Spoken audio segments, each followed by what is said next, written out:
Bonsoir tout le monde. Je dirais shalom à tous ceux et toutes celles avec qui nous partageons cette foi commune, la foi en ce bien-aimé Seigneur et Sauveur Jésus-Christ de Nazareth. C'est une véritable joie pour nous encore ce soir de pouvoir prendre ce temps avec vous autour des oracles du Seigneur. Donc shalom à tous les frères et sœurs en Christ, vous qui allez nous suivre directement ou en différé, qui auront l'occasion en tout cas de suivre ce message. Que la paix du Dieu Tout-Puissant soit avec vous, vos différentes familles. Et aussi, bonsoir et shalom à toute personne aussi qui sera en ligne avec nous. Voilà, qui voudra prendre sur lui d'écouter ce message très important. Ben, nous sommes heureux de partager cet instant précieux avec vous. Et nous espérons que tout ce qui va être dit va contribuer fortement à apporter un plus à votre vie sur cette terre. Parce que ce sont des choses déterminantes, importantes, qui sont relatives à votre bien-être spirituel, moral, physique. Et donc, nous vous invitons, chers bien-aimés, à faire attention à ce message. C'est une joie pour moi d'être encore avec vous ce soir. Et donc le thème de notre étude de ce jour, c'est que te réservent les jours à venir, ou si tu veux, entre griffes, le nouvel an. Nous sommes à un jour très important pour plusieurs, à cause de la date, à cause des habitudes. Sinon, un même jour pareil aux autres. Nous sommes aujourd'hui le 30 décembre 2022, selon le calendrier de la civilisation dominante actuellement, la civilisation gréco-romaine. Voilà, et donc, pour certains, en tout cas ceux qui sont sous la puissance de ce système-là, c'est un jour déterminant. Voilà, et donc, je dirais même qu'ils sont dans l'avant-dernier jour d'une certaine année. Et donc, c'est important de chercher à savoir ce que leur réserve les jours qui viennent. Voilà. Donc, le thème, c'est cela.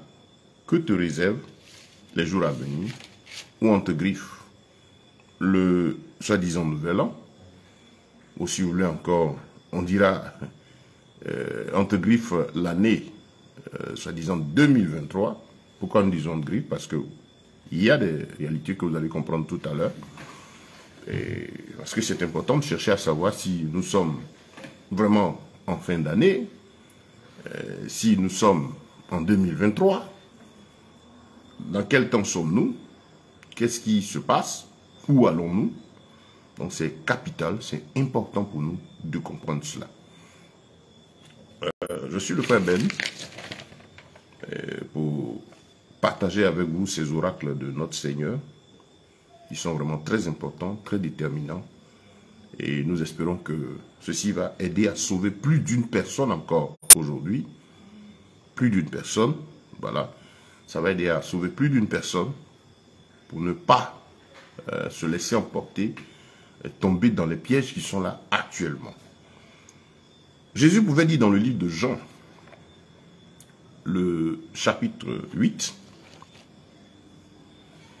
le verset 32, vous connaîtrez la vérité et la vérité vous affranchira. Capital. Vous connaîtrez la vérité et la vérité vous affranchira. Il pouvait dire un peu plus avant, dans Jean 8, le verset 12, je suis la lumière du monde et celui qui me suit ne marchera pas dans les ténèbres. Je suis la lumière du monde, celui qui me suit ne marchera pas dans les ténèbres, il aura la lumière de la vie. Pourquoi Jésus dit-il cela? Il est la lumière du monde. Le monde, c'est quoi?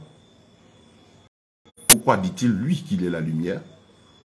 Et que c'est grâce à lui que nous pourrons marcher dans ce monde-là. C'est tout simplement parce que vous avez notre monde qui se présente à nous, qui est sous la puissance du prince des ténèbres, la Bible déclare ceci, que le monde est sous la puissance du prince des ténèbres qui s'appelle Satan, l'adversaire, Abaddon, Apollon, ennemi, dont la mission, depuis qu'il a été déchu, chassé de la présence de Dieu, parce que Dieu n'a pas créé Satan, il a créé Lucifer, qui dans sa rébellion à Dieu, au Créateur, a été maudit et renvoyé des cieux. Et donc depuis lors, connaissant cette présence merveilleuse de Dieu, et sachant qu'il ne va plus entrer, se bat pour que chaque être humain qui passe sur cette terre n'y aille pas. Parce qu'il sait que c'est la destinée finale de tout un chacun, l'éternité. Et donc, la Bible déclare qu'il est le prince de ce monde. Depuis l'entrée en scène du péché, Satan a le monde sous sa puissance. C'est-à-dire que tout le système mondial, tout ce qui fonctionne, est dominé par lui, est sous son autorité véritablement. Et donc Jésus, quand il arrive en Israël, va dire ceci au peuple. Et là, c'était un entretien avec des religieux, hein, des gens, des pharisiens. Vous savez, le peuple juif en ce moment très attaché aux oracles, à ces traditions. Donc Jésus parle là avec les pharisiens. Il a dit, je suis la lumière de ce monde. Donc qu'est-ce qu'il veut nous faire comprendre? Le monde donc est dans les ténèbres, sous la puissance du malin. Le monde est sous l'emprise des ténèbres. Je suis la lumière. Si lui, il est la lumière du monde, ça veut dire que le monde se trouve dans les ténèbres. Et donc, pour pouvoir marcher et vivre dans ce monde-là, pour pouvoir comprendre ce monde spirituellement, le comprendre moralement, savoir, en fait, quand on dit le comprendre, saisir les profondeurs de tout ce qui est présenté de façon séductrice et fausse au monde, pour pouvoir mieux savoir ce qu'il y a derrière les intentions cachées devant tout ce système et tout ce qu'on voit, il faut passer par Jésus. Lui, il est venu pour nous aider à comprendre ce qui se passe derrière tout ce système. Par Jésus, on comprend les intentions derrière le système politique, les intentions derrière le système occulte, tout ce qui se passe. Par Jésus, nous pouvons comprendre tout cela. Donc, voici, le Seigneur nous appelle ici à quelque chose de très important et de très déterminant. C'est le fait que, par lui, nous pouvons donc comprendre tout ce qui se passe. Nous pouvons cerner, saisir ce monde. Donc, chers amis, nous vous invitons à serrer nos ceintures parce que nous allons démarrer notre enseignement, donc démarrer notre étude biblique. Et donc, chers amis, ceci sera vraiment très important. Je vous invite à partager le lien, inviter vos connaissances et tout ça parce que on va démarrer fortement, on va s'engager et bon, tout le monde donc pourra bénéficier de ces oracles. Juste un petit temps d'arrêt pour donner l'occasion aux uns aux autres de pouvoir nous rejoindre. Voilà. Donc voilà, je suis le frère Ben avec vous. Laissez-moi inviter le frère. Voilà. Je fais des interventions.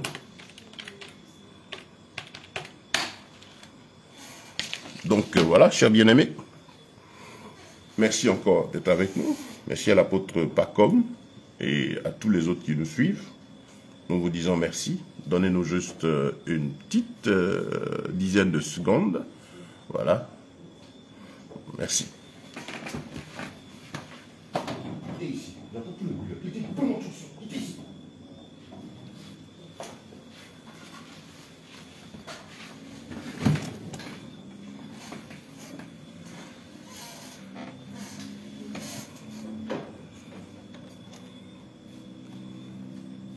Voilà, donc nous poursuivons notre direct. Nous vous disons merci pour votre présence et merci pour votre attention.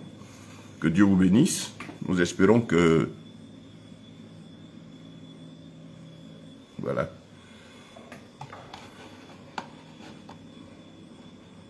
Ok. Voilà. Je sais que des personnes essaient de nous joindre sur Facebook. Voilà. Ok. Donc, chers bien-aimés, Merci encore pour votre attention. Et que Dieu vous bénisse. Un réel plaisir d'être là. Vous savez, c'est très, très, très important en tant qu'enfant de Dieu de pouvoir bénéficier de la lumière, de la vérité par rapport à tout ce qui se passe autour de nous. C'est important. Nous marchons dans un monde qui est sous la puissance du prince des ténèbres, un monde qui a besoin vraiment d'aujourd'hui de lumière parce que le monde est dans la souffrance, dans la douleur, et il n'y a que ce Jésus seul que nous adorons qui peut vraiment nous aider. Donc j'espère que ce moment va aider à éclairer plus d'une personne. Sur ce, nous démarrons notre étude donc. Nous partons sur la base de ce verset. Comme nous disions tout à l'heure, Jésus a dit « Je suis la lumière du monde. Celui qui me suit ne marchera pas dans les ténèbres. » C'est important. Je suis la lumière du monde. Celui qui me suit ne marchera pas dans les ténèbres. Quand Jésus dit « Je suis la lumière du monde », il s'adresse à qui dans Jean 8? C'était aux pharisiens, à ces religieux-là qui étaient autour de lui, parce que les gens voulaient comprendre pourquoi cet homme était là, qu'est-ce qu'il faisait, tout ce qu'il disait, en tout cas agissait, bouleversait son entourage. Donc voici, qu'est-ce que Jésus va nous dire? Il vient faire comprendre à ces pharisiens que le monde est sous la puissance du malin. Le malin, c'est qui? C'est Satan, c'est le diable. Son rôle, c'est distraire. Son rôle, c'est éloigner l'homme de la présence de Dieu. Parce que, comme on a dit, beaucoup disent, non, pourquoi Dieu a créé Satan? Dieu n'a pas créé Satan, il a créé Lucifer, l'astre brillant. Cet ange qui a connu la présence et la gloire de Dieu, qui, dans sa rébellion, a été chassé de la présence du Seigneur. Voilà, lui et le nombre tiers des anges qui l'ont suivi dans son égarement. Donc c'est là qu'ils sont devenus opposants, ennemis, Abaddon, Apollon et tous les noms qui vont avec. Donc, depuis lors qu'il était chassé de la présence de Dieu, sa bataille est de faire en sorte que chaque être humain sur la surface de la terre, il y a la grâce par Dieu de venir sur cette terre, soit dans les ténèbres, n'est pas la profondeur de la vie, n'est pas la lumière de la vie. Voilà la bataille de Lucifer, la bataille de Satan. Voilà ce qu'il mène comme activité. Il fait tout pour que toi et moi, nous ne soyons pas éclairés, qu'on n'ait pas la vérité sur ce qui se passe. Et donc, il s'emploie à faire en sorte que les gens soient dans toujours ce qui s'oppose à Dieu. Ça, c'est très, très, très, très important. Donc, chers frères et sœurs, quand Jésus dit « Je suis la lumière du monde », c'est pour nous dire que le système mondial, politique, économique, religieux, tout ce qui se passe derrière, est influencé par le diable et sous la domination des puissances de l'enfer. Et donc, ce que Jésus veut, c'est que toi et moi, par lui nous marchions, nous soyons avec lui, pour qu'il nous aide à comprendre ce qui se passe, ce qui se trame derrière tous ces mouvements qu'on voit. C'est capital, c'est important, chers bien-aimés. Et donc, frères, nous sommes là pour vous aider à comprendre. Et ça va aider beaucoup de personnes. Voilà. Nous sommes à une période décisive, je dirais importante, pour certains. Pour certains, parce que le monde entier, pour une bonne part, aujourd'hui, le 30 décembre 2023, du calendrier gréco-romain, c'est-à-dire c'est le calendrier de la civilisation dominante, celle de Rome, qui a la puissance aujourd'hui sur le monde, parce que ce sont les civilisations dominantes qui imposent le calendrier. Voilà. Et donc, cette civilisation gréco-romaine, adorant le dieu Ra, le dieu soleil, à son calendrier, sous lequel nous sommes, et dit que l'année est en train de finir. Et donc, nous allons vers la fin de l'année, et que des grandes choses vont se passer. Il y a beaucoup de choses qui, depuis que ce calendrier et ce système dominent le monde, beaucoup de mouvements qui sont effectués. Et tout le monde est sous une certaine pression, ayant l'impression que quelque chose de grand va se passer. Il y aura des bouleversements, des changements. Voyez un peu. Donc, chers amis, voilà. Et on se dit, ben tiens, les heures qui viennent sont déterminantes. Il y a de la tension, il y a des embouteillages, il y a beaucoup de mouvements, de pression de tous les côtés, dans les familles et tout. Des gens seront tristes même parce qu'ils ne pourront pas tuer un poulet. Des familles, dans les églises, des gros mouvements, de gros bruits. Il y en a qui s'apprêtent, entre griffes, à traverser, on ne sait pas traverser quoi. Ils s'apprêtent à traverser l'année de 2022, ils vont traverser une année pour aller à l'autre. Il y a beaucoup de choses qui se préparent. C'est important pour toi de comprendre la vérité. Parce que Jésus a dit, vous connaîtrez la vérité. Et la vérité vous affranchira. Ce sont des choses qui sont répétées chaque fois. Mais la grande question est de savoir, qu'est-ce que Dieu dit de cela? Et puis, depuis que les gens répètent cela, qu'est-ce qu'il y a Qu'est-ce que vous avez eu une fois comme changement? Qu'avez-vous obtenu? Voilà. Depuis que tout ça se passe, depuis qu'il y a ces bruits, qu'est-ce que vous en avez eu comme changement? Depuis que tu fêtes le nouvel an, tu es sous cette tension, que tu passes du 31 au 1er, qu'est-ce qu'il y a eu dans ta vie comme changement? Et puis la grande question, pour nous qui sommes chrétiens, je précise que ce message s'adresse à tous ceux et à toutes celles qui ont choisi Jésus-Christ comme Seigneur et Sauveur. C'est très important. Et qui aspirent à la vie éternelle, qui recherchent la vérité. Parce que ce qui est capital pour nous, c'est le salut de l'âme. Ce n'est pas un jeu. Donc, chers bien-aimés, nous vous invitons à vous rendre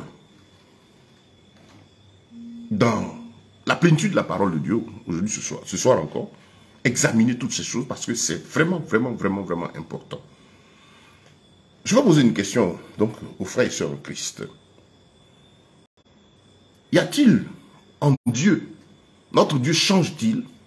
Est-ce que l'éternel Dieu s'adapte aux situations? Est-ce que l'éternel Dieu s'adapte comment je dirais, est-ce que notre Dieu s'adapte aux circonstances? Est-ce qu'il varie? À toi qui es chrétien, je pose cette question. Est-ce que le Dieu que tu pries, cet Elohim, Yahvé, ce véritable Elohim, y a-t-il en lui des changements? Est-ce qu'il s'adapte aux situations? Il s'adapte aux années? Est-ce que parce qu'il y a des mouvements dits d'évolution dans l'intelligence humaine, Dieu change-t-il? Se met-il donc, fait-il un update? En anglais dit update, est-ce qu'il fait une mise à jour de sa personne, de ses œuvres, de son enseignement, en fonction de l'évolution des intelligences? Est-ce que Dieu le fait? C'est important, c'est très, très, très, très, très important de voir cela, chers frères et sœurs. Donc, bien aimés, et là, ce que je veux vous amener à comprendre, c'est très, très, très, très important. C'est moi, j'essaie de... Voilà, je suis quelqu'un qui essaie de... Voilà, j'essaie de lancer une invitation. Voilà. Merci. Donc, nous poursuivons. Donc, voilà. Est-ce que Dieu change? C'est ma question. Penses-tu que ton Dieu change? Est-ce que tu penses que ton Dieu change? Voilà. Excusez-moi.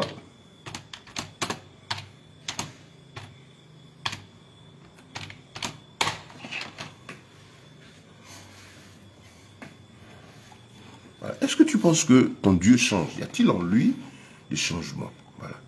C'est important. C'est important. C'est important. Est-ce que tu penses que ton Dieu change? Voilà. Excusez-moi. Ok. Voilà. Voilà. Est-ce que vous pensez que votre Dieu, le Dieu que tu pries là, voilà. Est-ce que tu penses qu'il y a en lui, vous qui me suivez,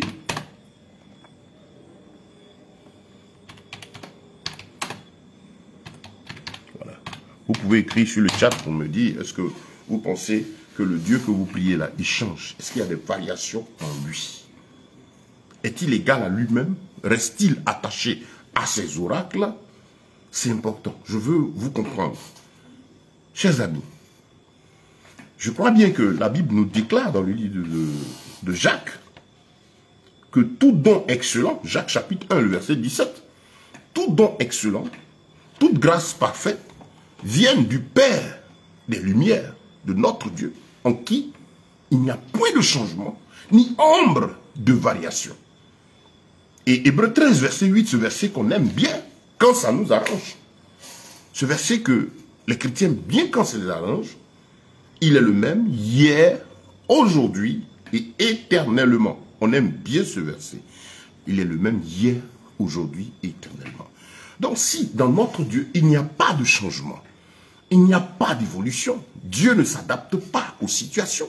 S'il est égal à lui-même, pourquoi donc, pour nos églises, nous qui avons choisi de suivre Jésus-Christ, pourquoi allons-nous donc nous adapter aux circonstances, aux lois, C'est-à-dire adapter les choses de Dieu, les choses de l'Éternel, voilà, tout ce qui le concerne, aux choses de ce monde. Pourquoi? Qu'est-ce qui se passe? C'est un peu là la préoccupation. Chers frères et sœurs, vous savez, on n'est pas en fin d'année.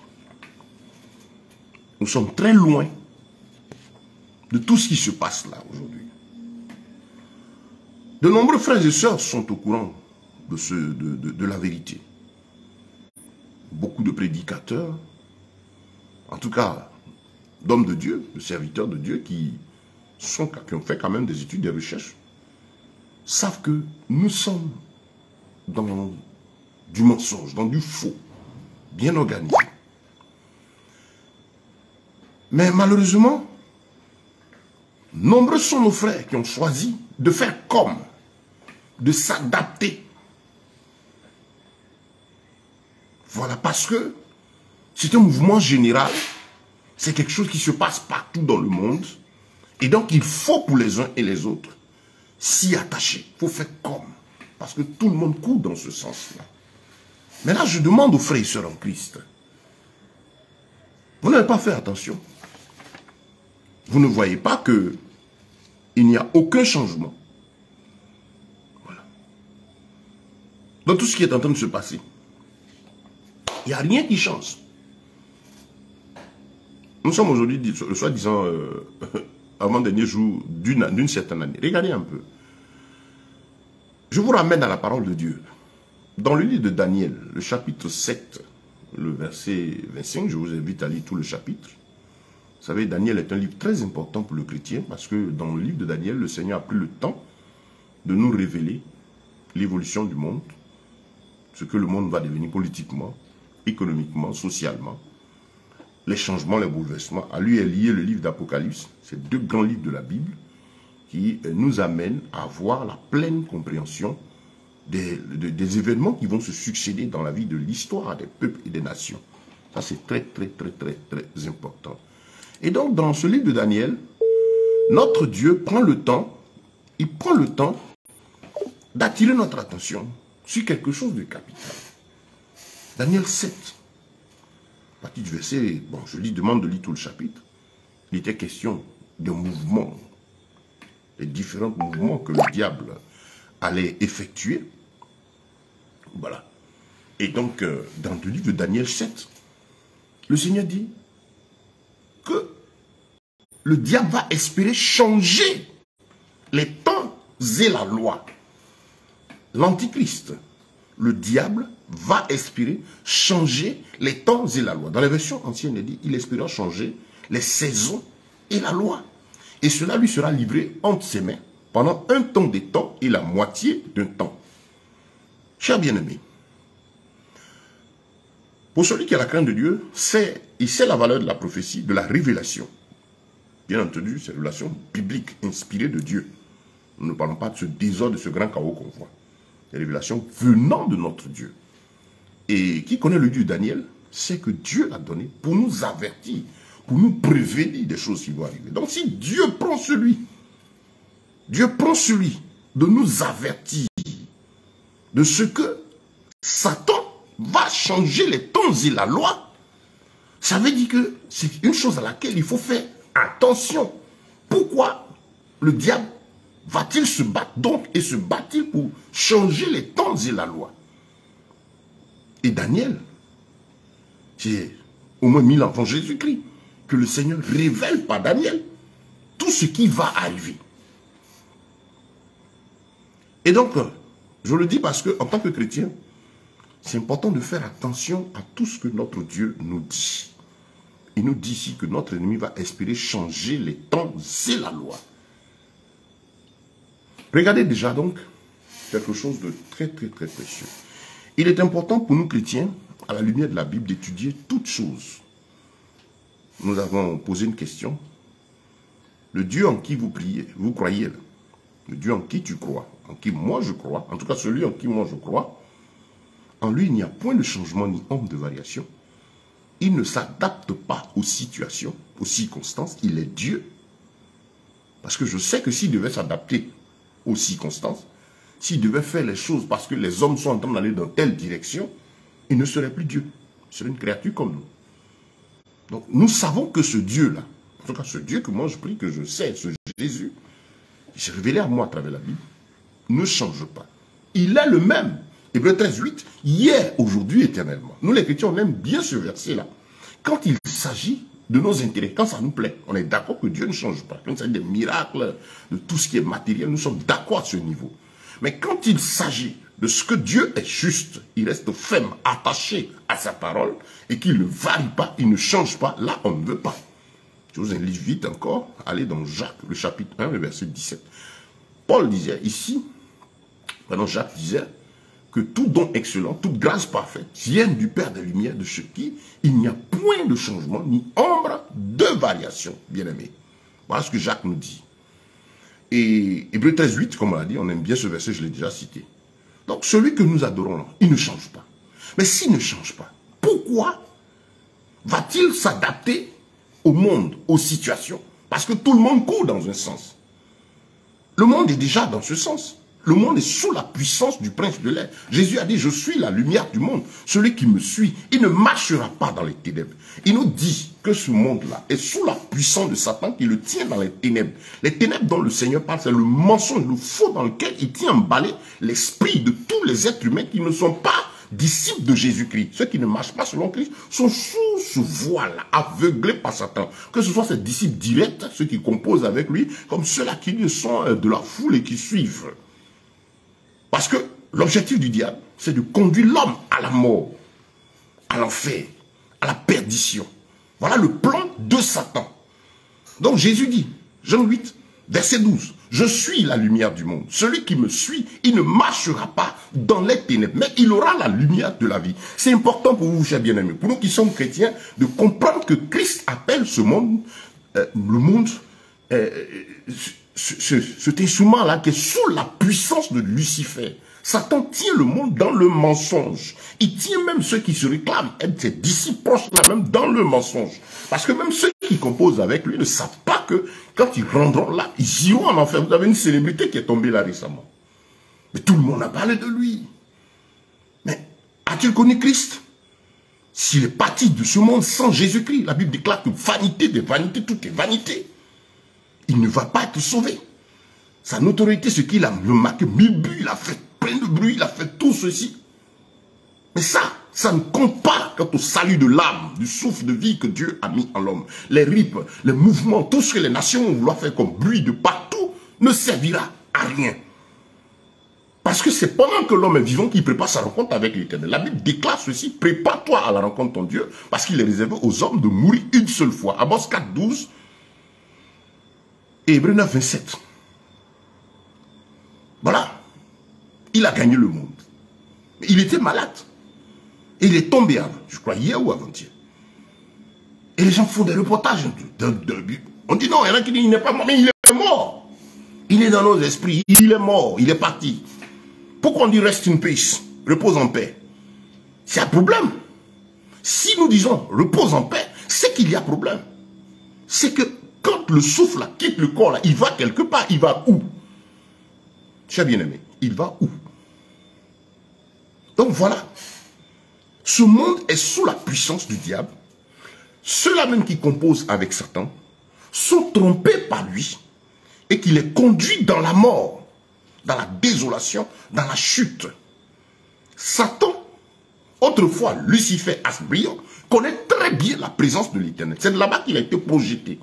Et sa mission est de faire en sorte que toi, homme qui m'écoutes, quand tu vas quitter cette terre, tu n'ailles pas dans cette présence de Dieu, mais que tu restes dans la rébellion tout ton vivant, à ce Jésus-Christ, le seul qui a le pouvoir de sauver ton âme, avec toutes sortes de raisonnements, toutes sortes d'artifices, toutes sortes de faux, quitte à même te rendre puissant financièrement, quitte à même te donner toute la gloire humaine, mais seulement pour que tu meurs sans Jésus et que tu continues dans la condamnation, dans l'enfer. Satan est prêt. S'il faut te rendre milliardaire, il faut tout te donner pour que tu ne sois pas sauvé. Il va le faire. Donc si tu tombes sur cette vidéo-là, sache que c'est un appel de Jésus. Il t'aime. Il ne veut pas que tu tombes, tu quittes ce monde sans l'avoir accepté comme Seigneur et Sauveur, bien-aimé. Donc voilà. Jésus dit, Je suis la lumière du monde. Le monde politique, le monde économique, le monde social, le monde religieux est dans les ténèbres. Ténèbres, ça veut dire mensonge, fausseté, corruption.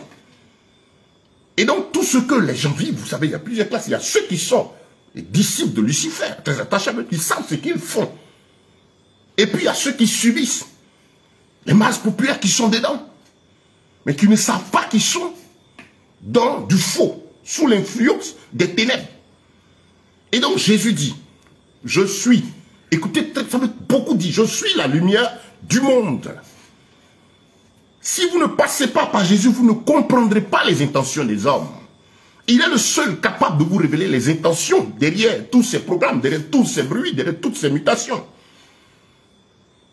Celui qui me suit, il ne marchera pas dans les ténèbres. Jésus appelle cela ténèbres, le système mondial, le faux, la corruption.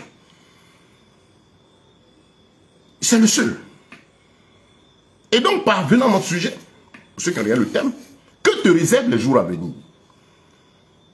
Si tu veux, entre griffes, le nouvel an, ou 2020 et quelques. Parce que c'est une préoccupation pour les gens. Vous allez prendre plus de 90% des hommes, ils sont soucieux. Parce que 2022 va passer, il lui reste quelques heures pour entrer dans 2023, il est soucieux. Dans cette période d'hiver, à maintenant dans une période de saison sèche, où tout est mélangé, où la nature sèche, où la vie doit reprendre à partir du printemps, les esprits sont préoccupés. Parce que d'ici quelques heures, une année va mourir et l'autre va apparaître. Et les gens ont peur parce que l'année s'en va. Il y a eu trop de problèmes, il y a l'autre qui vient. Il faut faire attention. On a peur de l'année, on a peur des jours, on a peur des heures, on prend des dispositions. Et des gens sont en train d'écouter. Il y aura beaucoup de définitions autour de cela. Le monde va donner, lui, ses versions. L'Église, ça dit malheureusement, ceux qui ont la lumière, la vérité, beaucoup vont s'apprêter à suivre des fables de faux docteurs corrompus dans leur esprit. Comme Pierre le disait, la spécialité, c'est la corruption, le mensonge habillé de cette grande séduction. Pour seul objectif, s'enrichir. Vous voyez traverser 2022 à 2023. Quelle tristesse. Vous traversez quoi? Chacun est sous la puissance de quelque chose. Est sous une pression. Et puis c'est comme ça depuis des années. Depuis des tours. Donc ils vont pleurer parce qu'ils ne pourront pas tuer un poulet le 1er janvier. Il y en a qui ont peur parce qu'on leur dit c'est le temps des sorciers. Il faut venir faire une offrande, sinon les sorciers vont te bouffer. On a peur. Les gens craignent. Partout, chacun prend ses dispositions pour entrer dans un certain temps avec tous ces soi-disant avantages. Que dit la Bible à ce sujet, bien-aimé? Pour toi qui cherches la vérité. Il a dit, Jean 8, le verset 32, « Vous connaîtrez la vérité, et la vérité vous affranchira. » Et dans ce même discours avec les pharisiens, quand Jésus l'a dit, les pharisiens ont dit, « Mais qui t'a dit que nous sommes dans les ténèbres ?» Il dit, « Mais si le Fils vous a franchi, au verset 36, vous serez alors réellement libre. Vous connaîtrez la vérité, et la vérité vous affranchira. » La vérité qui a franchi. Et si le Fils vous a franchi, le Fils, lui, il a franchi. Donc, qu'est-ce que Jésus voulait dire? Si moi, je vous suis révélé, si Jésus t'a été prêché en esprit et en vérité, alors tu seras réellement libre. Ça veut dire que si tu as reçu un Jésus, et on te dit à Jésus, tu vas avoir des enfants, tu auras ceci, parce que tout est focalisé sur le matériel aujourd'hui, on comprend que tu n'es pas encore la paix, la tranquillité, tu ne peux pas être réellement libre.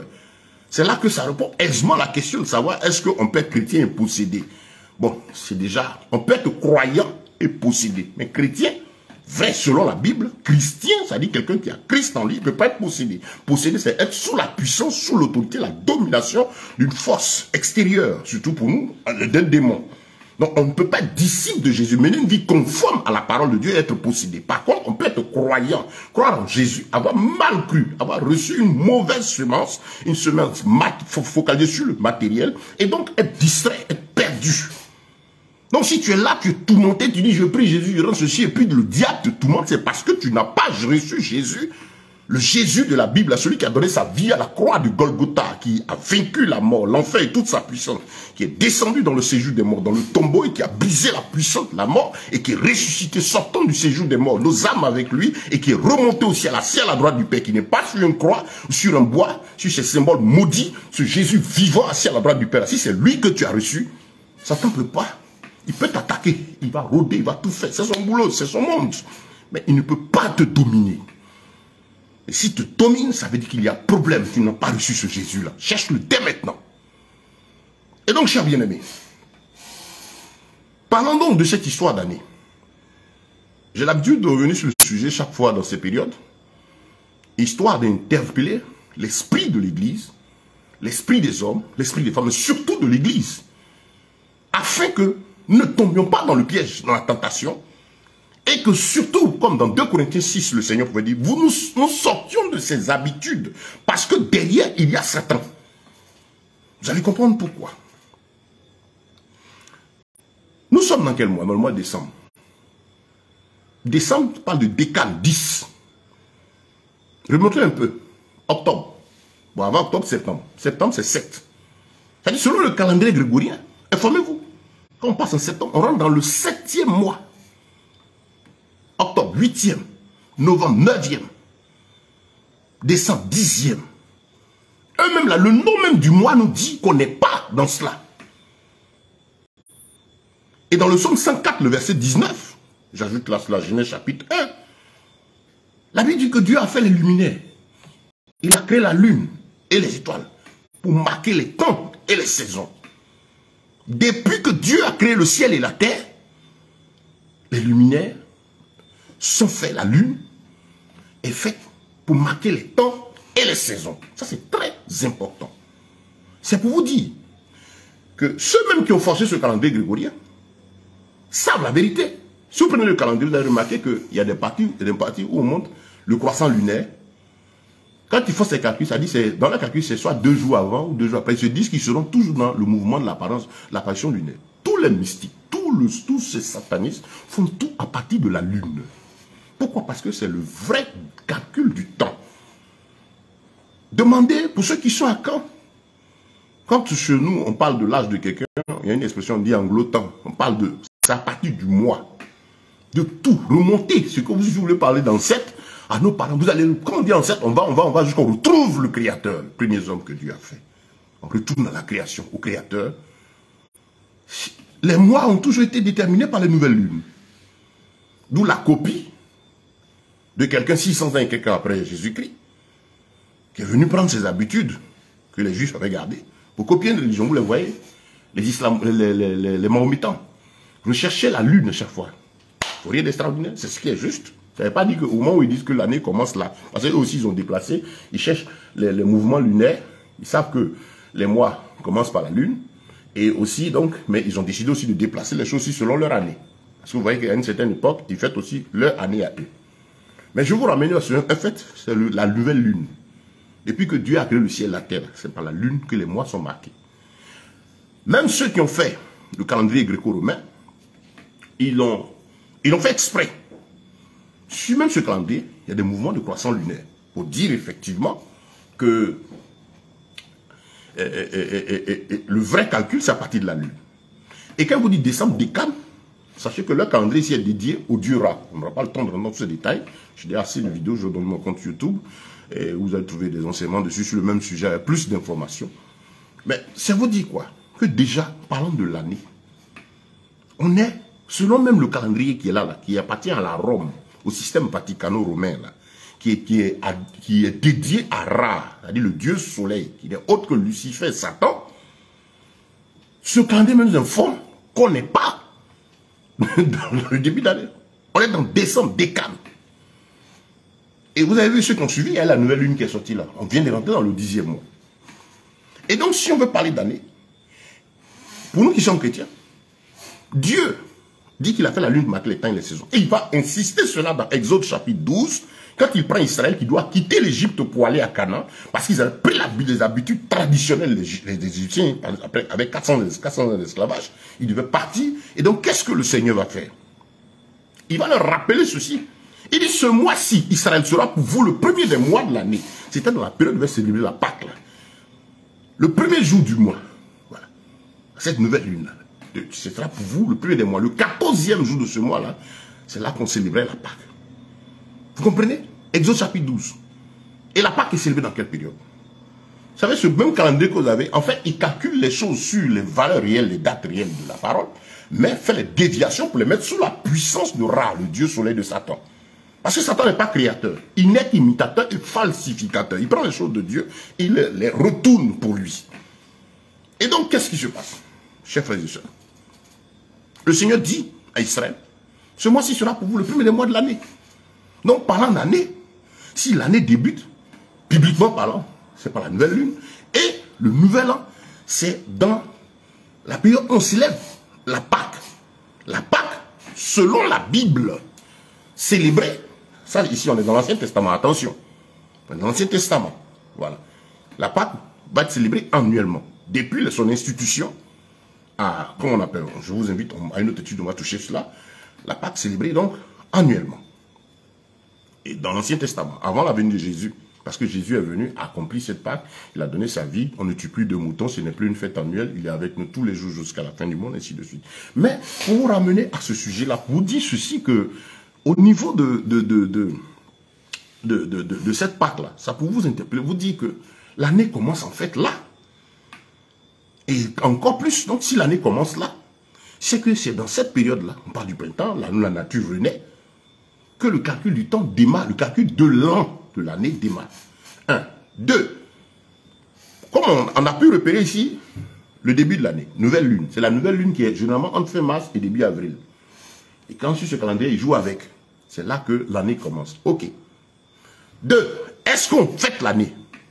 Si on a repéré l'origine de l'année et qu'on entend le voix, on dit bon, on n'a pas le véritable calendrier actuellement. Est-ce qu'on fête l'année? Fouillez la Bible, il n'y a jamais eu de fête de nouvel an dans la Bible. Israël n'a jamais fêté cela. Il n'y a jamais eu de fête de nouvel an. Vous comprenez? Israël observait les nouvelles lunes. Et c'est ce que les Mahométans ont fait. Les fils d'Ismaël. Pour vous dire ceci, donc origine année, selon ce calendrier, c'est faux. Le calendrier même nous dit que c'est faux. Le 2, la période où c'est dans la période où on célèbre la Pâque. Le 3, on n'a jamais fêté l'année. Donc, bibliquement parlant, fêter l'année là, fêter le nouvel an là, c'est, excusez-moi, c'est anti-biblique. Vous suivez la Bible ou vous suivez les hommes? Si vous êtes là pour arranger Dieu, ben continuez. Il s'agit de votre salut. Nous ne sommes pas là pour arranger Dieu, nous sommes là pour lui obéir. Obéir, se soumettre à sa parole. Donc la célébration du nouvel an n'est pas d'origine biblique. Et si nous avons pour mission de suivre Christ, alors il faut sortir de tout ce qui n'est pas de Christ. La Bible nous jamais dit de célébrer l'année. Ok? On continue. Mais en ce moment, après demain, là, qui va être célébré? Le premier, là, ça nous ramène au 25, qui vient de passer, là, la naissance du dieu Ra. Noël ou Naïn. Faites des recherches. Est-ce que la Pâque, telle que fixée aujourd'hui, est biblique? Oui.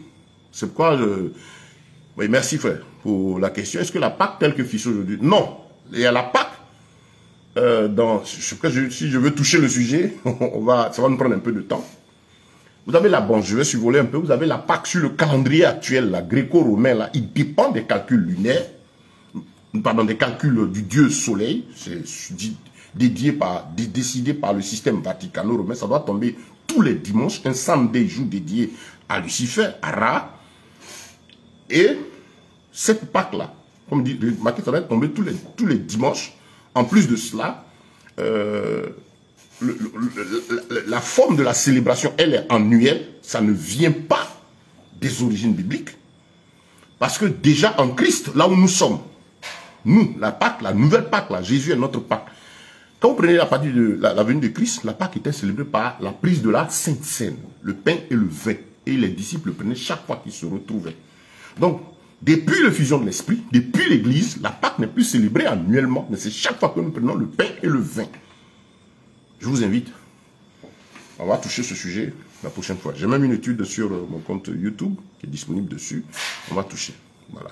Donc, c'est pour vous dire que beaucoup de faux, beaucoup de déplacements, d'où l'avertissement du Seigneur. Il espère, Daniel 7, verset 25, Satan va espérer changer le temps et la loi, les saisons. C'est un objectif. Donc, bien aimé, on comprend donc pour le début de l'année. Regardez ce qui va se passer. Comme je dis, si on doit parler de ce qui va se passer, le premier là, à qui est dédié le temps là? Mais le 25, c'était l'adoration du Dieu Ra, son anniversaire, sa naissance. On célèbre son anniversaire. Et puis, vous savez que chaque mâle, quand il naissait, 8 jours après sa naissance, on le présentait. Et donc, pour garder ce même rite-là, le Dieu Ra, il naît le 25, et du 25 au 8e jour, qui correspond, quand on calcule, ça tombe au 1er de notre calendrier actuellement, qui est janvier. Janvier qui est dédié au dieu Janus.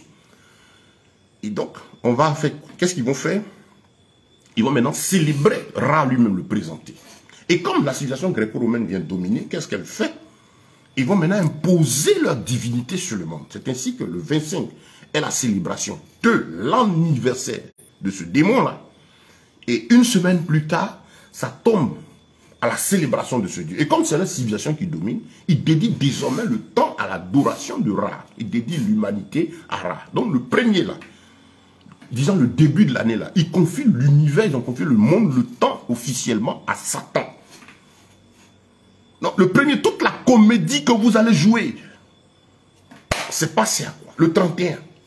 On parle de nuit de Saint-Sylvestre. Qui est Saint-Sylvestre? C'est un pape. Vous savez ce que c'est que la papauté? La papauté, c'est l'anti-biblique. C'est clair. Le pape, c'est celui qui se veut l'égal du Christ. Papa est Vicaris Filii, le fils, vicaire du fils de non, le remplaçant de Christ sur terre. Et le tout premier, ça commence avec Constantin. Et Sylvestre, celui à qui le 31 nuit est dédié. Là. Vous voyez un peu toute la déviation. Allez interroger les hommes de Dieu qui, si honnêtement, tranquillement, qui ont fait des études, qui ont fait des recherches, pour vous dire les origines de cela. Et vous comprendrez. Donc, le 31, là, dédié à Sylvestre. Le premier, dédié à Satan. Ensuite, minuit, heure de pointe des ténèbres. Quand vous prenez le début du jour, selon la Bible, c'est au lever du soleil. On parle de la résurrection de Jésus à la première heure, au lever du jour, à l'aube. Et maintenant, cette situation dominante va dédier non seulement son année à Lucifer, mais à l'heure de pointe minuit, là, à 0 heure. On rentre dans la troisième veille de la nuit, là. C'est là, les gens, leur année pour eux encore, ils vont le temps commence là, minuit, heure de pointe des ténèbres. Et il va y avoir des cris de partout. Bon, le monde crie. Le monde, c'est pas là. Le monde, il crie, d'accord. Mais toi qui es chrétien, tu fais quoi dedans? Vous allez voir dans les communautés, dans les bâtiments, les 4 murs, des cris. Les gens vont vociférer, crier, se gosier. Annoncer quoi? Des vœux. On va voir même la réplique parfaite de ce qui se passe dans les boîtes de nuit, dehors, les flashs et tout. Dans les communautés, dans les rassemblements de frères. Ça fait mal, bien aimé. Et chacun va crier, se gosier pour annoncer des vœux. Mais les vœux, c'est quoi? Est-ce que vous êtes concerné par ce qui se passe, cher bien-aimé? Un vœu. Par exemple, nous sommes des frères en Christ. Frère, que Dieu te bénisse, qu'il veille sur toi. C'est un vœu. Nous nous bénissons, nous nous souhaitons les vœux tous les jours, chaque fois que cela nous est possible. Regardez le livre des actes. Donc, il n'y a pas de vœu annuel. Il n'y a pas de programmation annuelle. Tout ceci, malheureusement, dans l'église, par le souci d'adaptation, par le souci de, comme certains disent, de ne pas perdre des frères. C'est une période où les gens sont dehors, donc on est obligé d'organiser des moments pour ne pas que les gens se retrouvent dehors. Non, commencez avec les frères, dites-leur qu'ils n'ont rien à voir de cela. La Bible dit, sortez du milieu d'eux. 2 Corinthiens, chapitre 6, sortez du milieu d'eux. Il n'y a pas de relation entre Christ et les ténèbres, entre Christ et les ténèbres, entre notre Seigneur et Satan. Il n'y a pas de relation. C'est important. Je parle là aux frères et aux sœurs en Christ. Parce que si vous suivez bien, vous pouvez comprendre pourquoi les gens, quand ils sortent de cette période, ont tous les problèmes. Même jusque les frères et sœurs en Christ. Tout simplement parce que c'est une période dédiée à l'adoration de Lucifer. L'intensité même du monde spirituel. là, satanique est plus forte. Et donc, celui qui se met sous la puissance du prince de l'air, sous la puissance de Satan, qui croit qu'il est sous son nouvel an, il est sous l'autorité donc de ces esprits-là. Jésus que nous adorons n'a pas de vœu annuel, de programmation annuelle avec nous. Il a dit, je suis avec vous tous les jours jusqu'à la fin du monde. Mais vous allez voir, on va vous dire que vous allez traverser 2022 pour aller à 2023. Revenons maintenant sur 2022-2023. Je vous informe, ou rappelle à certains, que Jésus n'est pas né à l'an 0 du calendrier actuel. Les calculs montrent que Jésus est né entre -5 et -6, avant le l'an 0 là. Donc si on doit les comptabiliser, on va pas faire les calculs réellement, à partir de sa date là, cette période là, il faudra ajouter au moins 5 ans déjà sur 2022 où on est. Retenez très bien. En plus du fait que les années bibliques sont de 360 jours, 12 mois lunaires, et non 12 mois solaires avec ses ajouts, 365, 366 jours, c'est en fonction des mouvements solaires, mais selon la Bible, c'est 12 mois lunaires, à ce moment de 30 jours. Vous comprenez? Donc il y a, tout ça pour vous dire l'importance de l'avertissement du Seigneur dans Daniel. Il espéra changer les temps de la loi. Pourquoi? Pourquoi Satan va faire tout ce déplacement? Ce n'est pas vain. On ajoute 5 à 6 jours sur l'ordre normal. Donc c'est pour vous dire quoi? Je parlais de 2022. Si Jésus est né entre -5 et -6 dans le calendrier, ça veut dire qu'on n'est même pas en 2022. On a au moins 5 ans de plus sur ce calendrier. Sans compter les 5 à 6 jours ajoutés sur chaque année depuis, je crois, 1600 ou 1700 que le calendrier gréco-romain a été imposé là. L'objectif de Satan en faisant tout ce faux, c'est très simple. Vous savez, dans le livre de Daniel, le Seigneur a donné l'ossature du temps. L'ordre chronologique des événements qui vont se succéder jusqu'à la fin des temps de l'histoire de l'humanité. Ce que nous ne connaissons pas par rapport à la venue de Jésus, c'est le jour et l'heure. On n'a pas les dates fixes. Mais on a les programmations, l'ossature du temps. Et donc, la bataille de Lucifer est de faire en sorte que ceux qui sont avertis, qui comprennent que Dieu a révélé les époques, les temps, qu'ils se trompent dans les calculs. Parce que si mon esprit est ouvert, quand je vais vouloir chercher, je vais calculer à partir de 2022, alors qu'on a plus de 2027. Vous voyez? Si je dois commencer à réaliser ces choses, je dis, ah, l'année commence en janvier. Vous voyez, tout ça pour que l'homme ne soit pas sur ses gardes par rapport au fait que le Seigneur n'est pas loin. Par rapport à l'histoire des temps et des nations. Parce que le Seigneur a pris sur lui de nous révéler les événements de façon chronologique. Voilà pourquoi il se bat. Pour falsifier les temps. Et aussi, deuxième chose, pour que ceux qui vont aller se mettre sous son joug, sous sa puissance, soient sous l'influence de ces mauvais esprits-là. Mais regardez, rien ne change. Les jours, il n'y a rien. L'apôtre Paul pouvait dire aux Galates, il dit, mais vous observez les jours et les mois encore, je crois, je crains fort d'avoir travaillé en vain. Paul se plaignait aux Galates, dans Galates 4, le verset 10. Il se plaignait. Pourquoi vous retenez ces rudiments? Frère, il n'y a pas de vœu annuel. Il n'y a pas d'offrande annuelle. On dit préparer une offrande. Il faut dire merci à Dieu parce que tout 2022, il t'a gardé toute une année. C'est toute supercherie. Parce que c'est une période de grosse rentrée financière. J'ai eu à discuter avec des pasteurs. Et l'un d'eux m'a dit, il dit, ce que tu dis est vrai. Dans nos recherches, on a découvert. Mais c'est comme ça que tout le monde fonctionne. Quand j'ai voulu me battre contre cela, mais j'ai vu que on ne peut pas changer. J'ai dit non, notre objectif, ce n'est pas de changer le monde. Le monde, il est vendu, il va vers sa chute. En le disant, c'est avertir les frères et les sœurs pour que ce qui n'est pas de notre Dieu, derrière lequel Satan est caché là, on sorte de là. C'est clair. Il n'y a pas de négociation, il s'agit du salut, de la vie éternelle. Ce n'est pas quelque chose à négocier. Si tu recherches la vie éternelle, sache que la vie, ce que Jésus dit là, ce n'est pas à négocier. Il n'est pas venu négocier, pas son œuvre. Il dit, je suis Dieu. Il donne ses lois. Bienheureux celui qui prend celui d'obéir aux lois du Seigneur. Bon, aujourd'hui, on est dans ce jour-là. On est, je crois, vendredi. Demain sera samedi. Bon, vous allez finir de crier le 31, le 1er ou le 20. C'est le même jour. Le 5, le propriétaire de la maison, il vient encaisser quel loyer? Le loyer du mois de, soi-disant, décembre. Qu'est-ce qui a changé? Ce n'est pas les mêmes habits. Pourquoi on ne pourrait pas ramasser pas tout? Vous avez peur de traverser 2022. Bon, avec tout ce qui va se passer, les églises ont trouvé, en fait, beaucoup, nos frères ont trouvé l'élément. Ils vont traverser. Ils vont trouver beaucoup de discours. Et comme les hommes n'aiment plus la vérité, parce que la Bible dit que toi aussi tu n'aimes pas, tu n'aimeras pas la vérité, en tout cas pour plusieurs. Les gens n'aiment plus la vérité. Les gens aiment qu'on leur dise ce qui leur plaît, ce qui va créer l'émotion. C'est une période de traite financière. Tout le monde fait comme ça. Il y en a qui n'ont pas envie d'entendre cela. Et donc, il faut trouver quelque chose qui plaît.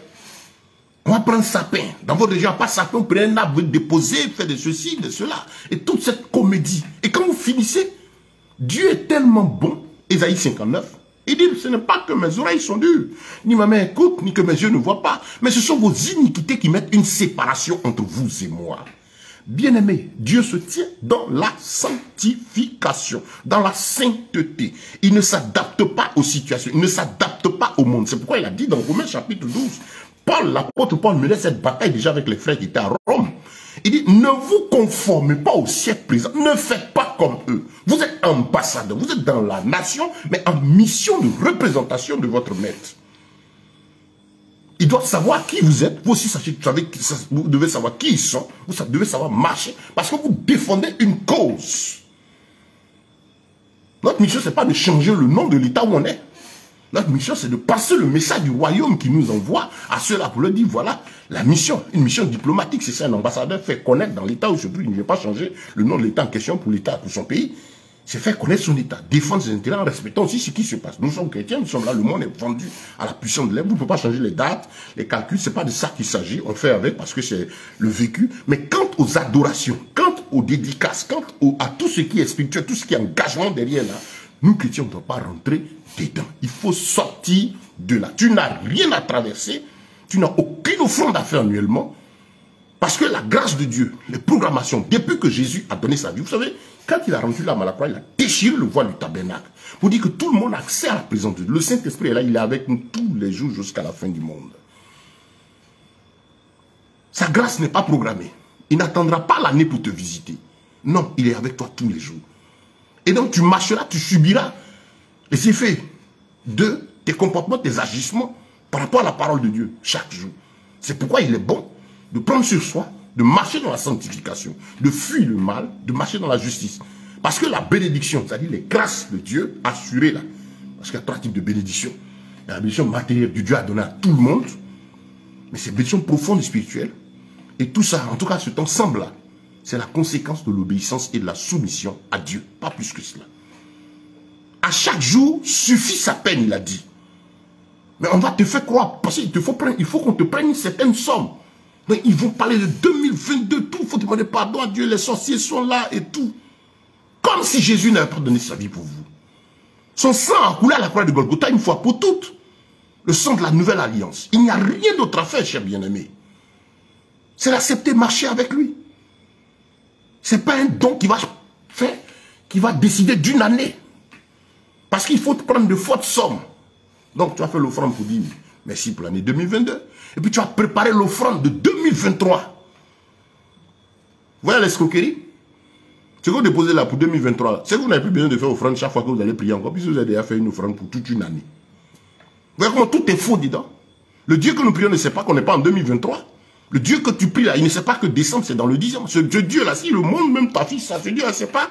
Et comme tout le monde fait, il va s'adapter à toi, ta volonté. Ou à la volonté d'un certain bishop, quoi, tous les noms que vous savez. Le jour du jugement, tu seras seul devant le trône du Seigneur. Tu ne seras même pas, parce qu'il y en a qui ont dédié leur vie à des individus qui ne croient plus en Christ, mais qui croient en leur... Je crois à mon prophète, je crois à ma prophétesse, je crois à mon bishop, je crois à mon archibishop. Il ne te défendra pas le jour de ton salut. Demande lui-même si il peut te donner l'assurance du salut. Je ne suis pas en train de dire de ne pas respecter les hommes de Dieu. Ce n'est pas de cela qu'il s'agit. Il y a un véritable serviteur de Dieu est caractérisé par l'humilité, la simplicité, l'effacement. Son rôle, c'est amener les âmes à être identiques à Christ. S'il n'est pas dans cette logique-là, sors de là.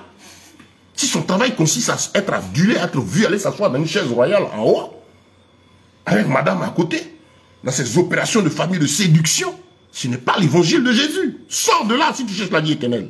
Mais tu peux aussi rester là si le salut, ce n'est pas ton problème. Je m'adresse à toi qui aspire à la vie éternelle, qui est conscient de l'éternité, qui sait qu'après ici, Jésus nous attend. Et on sera seul devant le trône. Donc, bien aimé, nous avons passé quand même un peu de temps, mais je suis venu vous dire qu'il faut arrêter. Il faut sortir de ce monde. Il faut sortir de ces pratiques. Il faut sortir de toutes ces choses. Parce que Dieu, dans sa bonté, permet que jusque-là, ceux qui sont encore dedans, vous allez voir que chaque fois des choses se répètent, il n'y a rien qui change. Tout simplement parce qu'il n'est pas dedans. Et comme il est bon, il permet même que la difficulté pour te dire, je ne suis pas dans cette affaire. Gloire à Dieu. Nous nous bénissons tous les jours. Que le Seigneur te bénisse, qu'il veille sur toi. Nous nous soutenons dans la prière. Notre Dieu nous visitera, nous offrira la grâce chaque jour. Tu as une offrande à faire, c'est tout le temps que tu peux célébrer ton Dieu. On parle, quelqu'un n'a qu'à parler 2022. J'invite, si vous avez des frères, je sais pas, moi j'ai pas de problème avec un homme, non. Ma bataille, c'est contre le système, contre Lucifer et son mensonge. C'est pour cela que nous avons été, comme l'apôtre a dit, Paul a dit, la défense de la vérité, ce qui est écrit. Quand ce n'est pas écrit, je ne fais pas. Je dénonce, je ne fais pas. Comme Jérémie, le Seigneur a dit, je t'envoie pour arracher, abattre, détruire, ruiner, planter et arroser. Ça portait la bonne semence. Revenez à la Bible. Revenez à Jésus. Sortez de ce monde. Sortez de ce système. Avertissez vos familles. Vous allez me demander maintenant comment faire. Dans nos relations, ainsi de suite. Bon, il y a la vie avec maintenant le monde. Je croise quelqu'un qui n'est pas converti. Moi, dans ma position, j'ai plusieurs fonctions en tant que missionnaire. Donc, quand je vois sur mon compte, ah, ben, leader, bon, bonne année, tant ceci. Bon, tous ceux qui m'appellent me souhaitent, c'est de bon cœur, ils le font. Quand ils m'appellent, me souhaitent, ah, merci, que Dieu vous bénisse, qu'il veille sur vous. Souvent, je formule des messages, je dis, bah, bien que le temps ne soit vraiment, bien qu'il ait, c'est pour attirer l'attention, bien qu'il ait ces déviations, je prie que Dieu continue de nous garder. Il veille sur vous. Ceux avec lesquels j'ai le temps de parler, progressivement, on arrive. Mais quelqu'un qui a fait, je ne veux pas vous dire, non, bon, ne m'appelle pas, non, ça ne se fait pas. La sagesse veut que dans nos relations avec les uns et les autres, qui ne connaissent pas Dieu, nous les approchons. Déjà, quand il appelle, c'est par estime. Oh, il finit de crier, que Dieu te bénisse, que Dieu veille sur toi. Pour nous qui sommes les frères en Christ, c'est les chrétiens, ils t'appellent, te saluent, oui, que Dieu te bénisse. Il y a des frères qui me connaissent bien. Il y a Roi des Drôles, le chante qui est en ligne actuellement. Ah bon, quand la Bible s'appelle en cause, que Dieu soit béni, qu'il continue de nous garder. À nous les frères qui sont en Christ, frère, que Dieu nous garde. En réalité, on n'est pas en fin d'année. Jésus n'a pas de programme annuel avec nous, il est avec nous tous les jours. Et c'est selon notre comportement de chaque jour que sa grâce nous visite. Donc, sanctifions-nous. Ça, c'est ce que nous faisons. La sagesse et l'intelligence dans nos relations avec les uns et les autres. Mais maintenant, pour nos enfants, nos familles, nous qui sommes chrétiens, nous commençons à les habituer, à attirer leur attention. Il ne faut pas dire, au niveau de l'église, non, la communauté est là, bon, si c'est une assemblée, la Bible de Dieu ne tient pas compte du temps d'ignorance. Mais quand le Seigneur ouvre vos yeux, commencez à travailler avec les frères. On peut même avoir des rencontres, des moments de prière, d'études. C'est surtout au niveau de l'étude biblique, des recherches, de l'enseignement. Nous sommes disponibles pour vous aider les frères, en tout cas, à pouvoir comprendre. Et on prépare l'esprit de l'église. Donc, ce jour, je dis là même, spécialement même, on est tranquille chez nous. Quitte à même peut-être prendre un moment d'intercession, prier pour que le Seigneur garde les uns les autres. Mais rien ne change. Rien ne change. Donc, bien aimé, que Dieu vous bénisse, qu'il soit votre force, qu'il soit votre appui. Je vous invite vraiment à vous attacher au Seigneur. Les temps sont mauvais, j'ai bien aimé. L'homme meurt vite. Regardez ce qui se passe aujourd'hui. Tu te lèves le matin, tu apprends que tel est tombé. Satan tue vite les hommes parce qu'il fait en sorte que les gens n'ont pas l'occasion de se repentir. Regardez l'esprit du monde aujourd'hui. Tout va tellement vite. Chap, on dit. Tout est dans la rapidité. Le monde du spontané. Le cerveau n'a plus le temps de réfléchir. On est omnibulé, oppressé par toutes les technologies, tout ce qui vient. La Bible dit même que la connaissance augmentera. Mais il faudra beaucoup faire attention. Tout ça pour ne pas donner à l'homme le temps de penser à l'éternité. Arrête-toi. Il s'agit du salut de ton âme. Il s'agit de la vie éternelle. Prends le temps de te dire que chaque jour, chaque instant qui passe, Jésus peut revenir pour toi. Tu peux mourir. Ça veut dire que Jésus est venu pour toi. Ou il peut venir. Ça veut dire qu'il est venu. Notre attitude à nous chrétiens, les chrétiens de la dernière heure, les disciples de Jésus-Christ, ce que Jésus n'a pas dit de faire, ne le faites pas. Ce qu'il a dit de faire, faites-le. Ce qui n'est pas de lui, rejetez. Quand vous ne savez pas, ok, mais vos yeux s'ouvrent, sortez de là. Et sagement, aidez les autres. Aidez les autres, enseignez. La Bible dit, tant qu'il y a du jus dans une grappe, on dit ne détruis pas. Tant que quelqu'un confesse le nom de Jésus. Je suis comme ça. Moi, ça fait plus de 22 ans que le Seigneur m'a monté. Ça fait 22 ans pratiquement quand le Seigneur m'a fait comprendre ces choses. J'ai arrêté. Les enfants sont nés dedans, c'était mentionné c'est avec même l'aîné, même qu'on a fêté ça, sinon tous les autres, ils comprennent très bien ces choses-là. Donc, chers amis, vraiment je vous invite, c'est dans tout l'amour du Seigneur. Parce qu'il y a une chose, aimer l'homme, c'est lui rendre la vérité. Ce qui me coûte cher dans ma relation avec tout le monde, c'est l'âme, le salut de l'âme. Parce que ce monde de vanité va passer. Tout ce qui nous entoure va passer. Les applaudissements, les bruits des hommes, ça va passer. Les fanfares, tout ce qu'il y a, les célébrations de l'homme, les bruits vont passer. Mais la grande question, il s'agit de l'éternité. C'est ce qui détermine tout ce que je fais dans mes relations avec vous. Et donc, j'ai l'obligation de vous dire la vérité. Frère, Jésus est à la porte. Le monde est compliqué. On est tous, moi je suis entrepreneur, on travaille, on a des pressions. Mais nous sommes comme, vous savez notre attitude, les chrétiens de Béret. Vous connaissez les chrétiens de Béret? Ces disciples-là qui écoutaient et qui mettaient à l'épreuve tout ce qu'ils écoutaient de la bouche des apôtres. Nous sommes aussi dans l'attitude des 300 soldats que Dieu a choisis avec Gédéon. La Bible dit c'est l'ombre des choses à venir. Les 300 soldats, c'est l'attitude du chrétien de la dernière heure. C'était l'ombre des choses à venir. Qu'est-ce qui s'est passé? Je termine par cette belle histoire. Gédéon a pris 32 000 personnes. Quand il s'est venu, Israël était sous la puissance de Madian, on avait besoin de délivrance. Tout le monde en avait marre de l'esclavage des Madianites. Israël souffrait et Gédéon est venu en vainqueur, il a détruit, fait tomber les statues et tout. Et puis bon, maintenant on doit aller se battre contre Madian. 32 000 personnes suivent Gédéon. Ils s'en vont. Le Seigneur arrête Gédéon. Il dit, dis-leur. Ceux qui ne sont pas encore prêts, c'est vrai, à l'émotion. Dieu regarde l'émotion. Dieu il n'est pas monsieur émotion. Dieu, c'est monsieur tranquille, celui qui règne assis. Il dit à Gédéon, dis-leur que celui qui n'a pas encore fini, qui a des choses à faire, qui retourne chez lui, et puis bon, sur 32 000, il y a 22 000 qui sont partis. Il en restait 10 000. Causez-les. Ils étaient sur le chemin pour aller se battre. Et Dieu dit, allez aux eaux. Il y avait de l'eau. Les gens avaient soif. Donc Dieu sait qu'on a soif. Il sait qu'on doit traverser, qu'on a besoin de boire. Mais nous ne travaillons pas, nous ne buvons pas, nous ne mangeons pas dans la même position que celui qui est sans Christ. Les 10 000 là, ils sont allés, ils avaient soif. Eux tous étaient dedans, tout le monde est arrivé aux eaux. Le Seigneur dit, dans les 10 000 là, je vais choisir ceux qui vont aller se battre avec toi. Parce que tous n'iront pas. Mais allez boire. C'est merveilleux la parole de Dieu. Ils arrivent tous aux eaux, et le Seigneur dit à Gédéon, ceux qui vont courir pour voir l'eau, et courir pour laper l'eau comme lape le chien, seront disqualifiés. Quand ceux qui viendront aux eaux, mais qui vont porter l'eau à la bouche, dans une attitude de prudence, quand bien même je suis en train de me satisfaire, mon esprit n'est pas distrait, parce qu'ils savent qu'ils vont à la guerre, ceux-là seront qualifiés. La Bible dit qu'il y a 300 personnes qui ont été choisies. Et c'est avec ces 300 que Gédéon a continué. C'est ça l'attitude du chrétien de la dernière heure. Je vais au travail, je vais à mes affaires, je bosse, mais mon esprit a un éveil parce que je sais que je suis citoyen céleste, qu'à tout moment je peux repartir vers mon maître. C'est cela, bien-aimé. Shalom, shalom, shalom, shalom chez vous. Comme le temps est parti, je vous invite à aller sur mon compte YouTube.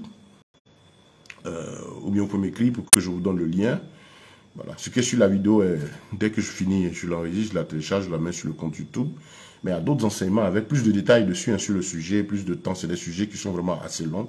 Mais j'ai voulu, par ce moment, par l'Esprit de Dieu, avant que après-demain n'arrive, demain, pardon, pour demain soir, pour aider encore beaucoup de personnes à ne pas tomber dans ce piège-là. Si tu es nouveau, faut pas que si ça te fait mal, c'est bon. Si tu es homme de Dieu aussi, que tu écoutes, que ça te fait mal aussi, c'est bon. Mais sache que c'est dans tout l'amour du Seigneur. La Bible dit, sortez du milieu d'eux.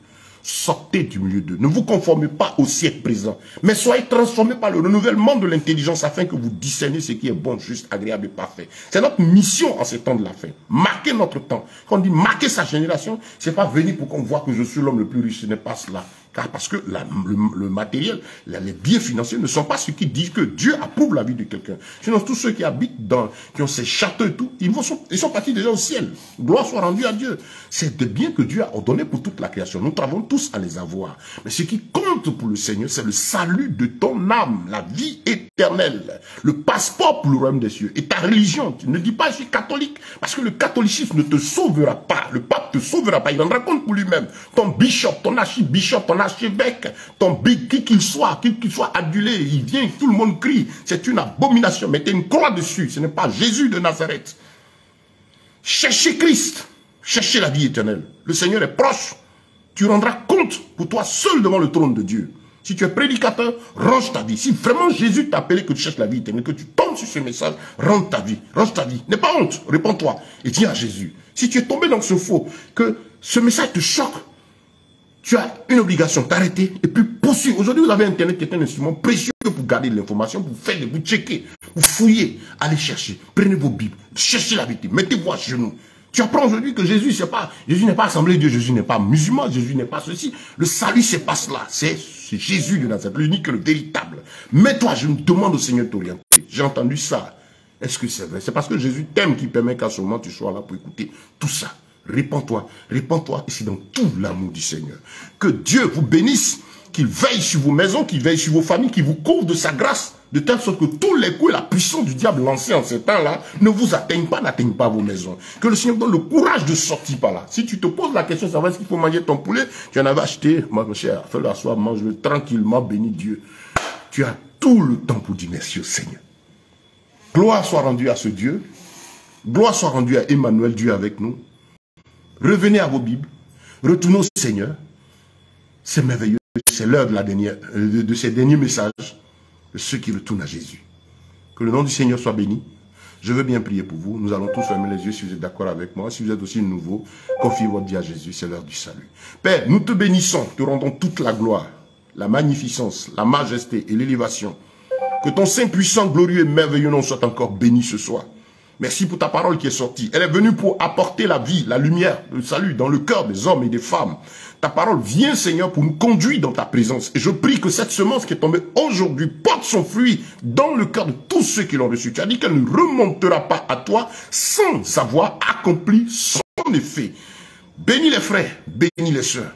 Ceux qui sont avertis, fortifie-les davantage pour qu'ils continuent d'être des instruments fermes en tes mains, des porte-voix de l'Éternel partout, dans les nations, autour d'eux, pour le salut de plusieurs. Ceux qui sont dans l'égarement, aide-les, Seigneur, pour t'éclairer en ce moment à revenir, sortir de la contrefaçon et se donner à toi. S'il y a des personnes aussi que tu envoies en mission portant le nom de serviteur de Dieu qui vont toucher, notre Dieu, ce message, que ta puissance les aide à revenir à la vérité, que l'honneur et la gloire te reviennent, et que la vie que tu as donnée, Jésus-Christ, toi, le chemin, la vérité et la vie, à la croix de Golgotha, pour notre salut, soit communiqué, Seigneur, à tous ceux-là qui vont entendre ce message, mais qui n'ont pas encore fait la paix avec toi, que ce soit l'occasion du salut. Que ta grâce puissante et précieuse repose sur tout un chacun, au nom de Jésus-Christ, le seul, l'unique et le véritable Seigneur et Sauveur, Yeshua Mashiach, le Dieu véritable, le véritable Elohim, soit toute la gloire au siècle des siècles, au nom de Jésus.